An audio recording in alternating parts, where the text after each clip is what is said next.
Kesempatan kali ini saya akan menjelaskan tentang materi batimetri pada mata kuliah GIS for Maritime and Coastal Area. Dengan saya sendiri, Dini Yulena Putri yang berNIM 12. Di dalam materi batimetri terdapat pengertian batimetri. Batimetri adalah ilmu yang mempelajari pengukuran kedalaman perairan laut dan samudra serta topografi dasar laut. Bati yang berarti kedalaman dan metri yang berarti pengukuran. Batimetri bertujuan untuk menggambarkan bentuk dan fitur dasar laut seperti lereng, punggungan, palung, gunung bawah laut, dan dataran abisal. Batimetri berperan penting dalam berbagai bidang seperti navigasi laut, eksplorasi sumber daya laut, studi ekosistem laut, serta mitigasi bencana alam termasuk tsunami.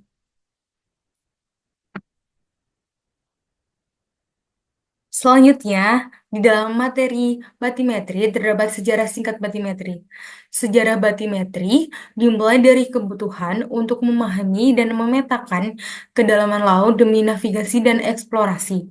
Pada masa kuno, pelaut mengukur kedalaman dengan tali berbandul. Di abad ke-19, teknologi lead line sounding meningkatkan akurasi pengukuran. Penemuan sonar di awal abad ke-20 memungkinkan pengukuran kedalaman lebih cepat dan akurat dengan mengirimkan gelombang suara ke dasar laut. Pada akhir abad ke-20, komputer dan penginderaan satelit membuat pemetaan dasar laut semakin presisi. Kini, teknologi seperti multi-beam sonar, LIDAR, dan data satelit memungkinkan pemetaan digital yang lebih akurat untuk berbagai keperluan ilmiah dan mitigasi bencana. Dalam materi batimetri, terdapat jenis-jenis juga batimetri. Untuk jenis batimetri yang pertama adalah batimetri single beam. Pada jenis batimetri ini, satu sumber suara atau sonar digunakan untuk mengirimkan gelombang suara ke dasar laut dan mengukur waktu yang dibutuhkan gelombang tersebut untuk kembali setelah memantulkan. Ini memberikan data kedalaman di titik-titik tertentu di bawah kapal. Batimetri single beam sering digunakan untuk survei yang sederhana. Selanjutnya, untuk jenis batimetri yang kedua adalah batimetri multi-beam. Batimetri multi-beam melibatkan penggunaan sejumlah besar sonar yang ditempatkan di bawah kapal. Mereka dapat mengukur kedalaman di banyak titik sekaligus, menciptakan gambar dasar laut yang jauh lebih rinci serta lebih akurat dibandingkan dengan batimetri single beam. Ini sering digunakan untuk survei yang lebih rinci dan kompleks. Dan untuk jenis-jenis batimetri yang selanjutnya itu terdapat batimetri LIDAR atau Light Detection and Ranging. Batimetri LIDAR menggunakan laser yang dipancarkan dari udara ke permukaan laut atau dasar laut dan mengukur waktu yang dibutuhkan untuk pulsa laser untuk kembali. Digunakan dalam pemetaan pantai, estuari, dan perairan dangkal lainnya. Dan jenis batimetri yang terakhir itu adalah batimetri interferometrik. Teknologi ini menggunakan array sonar untuk mengukur kedalaman dan menghasilkan peta dasar laut dengan tingkat rincian yang sangat tinggi. Metode ini sering dipakai dalam survei bawah laut yang sangat rinci dan pemetaan dasar laut yang mendalam.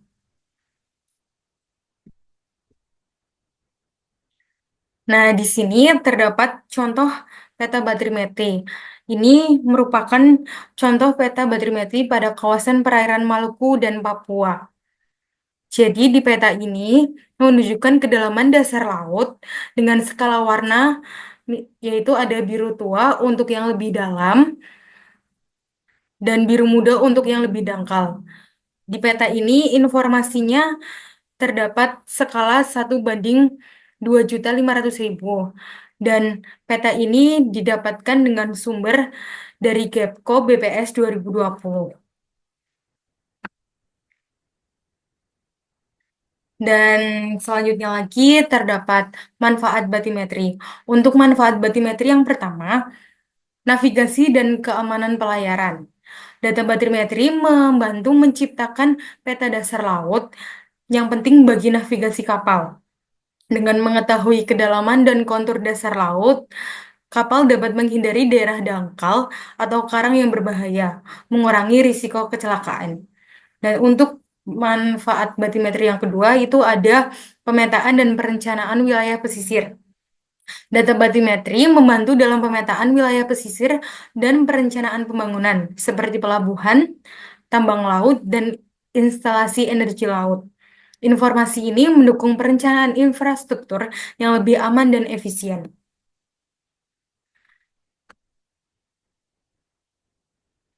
Untuk manfaat batimetri yang ketiga, ada penelitian lingkungan laut dan ekosistem.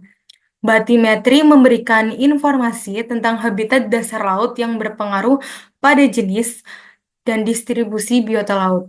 Ini penting untuk konservasi lingkungan karena mengetahui struktur dasar laut, membantu pelestarian spesies dan ekosistem di dalamnya. Dan untuk manfaat batimetri yang terakhir itu adalah prediksi tsunami dan manajemen bencana. Informasi batimetri ini dapat membantu dan memudahkan dan memprediksi gelombang tsunami serta dampaknya pada pesisir. Data ini berguna untuk perencanaan mitigasi bencana dan penanggulangan situasi darurat.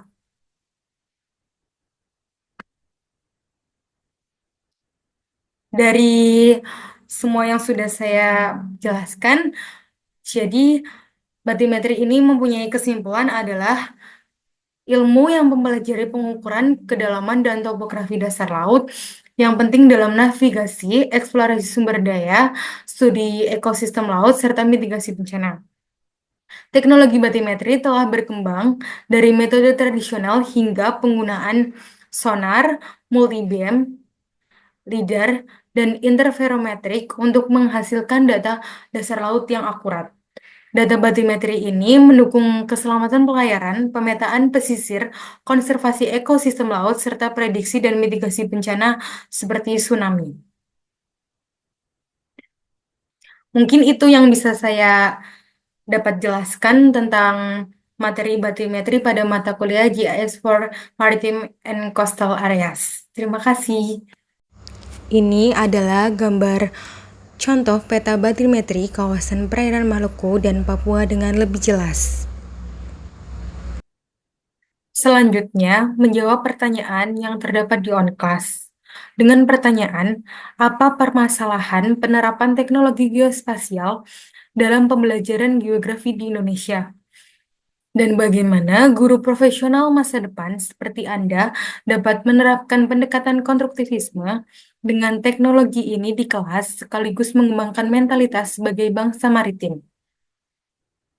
Jawabannya, salah satu permasalahan yang sering dihadapi adalah keterbatasan akses terhadap teknologi dan perangkat keras GIS, terutama di daerah terpencil atau sekolah-sekolah yang kurang memiliki fasilitas memadai.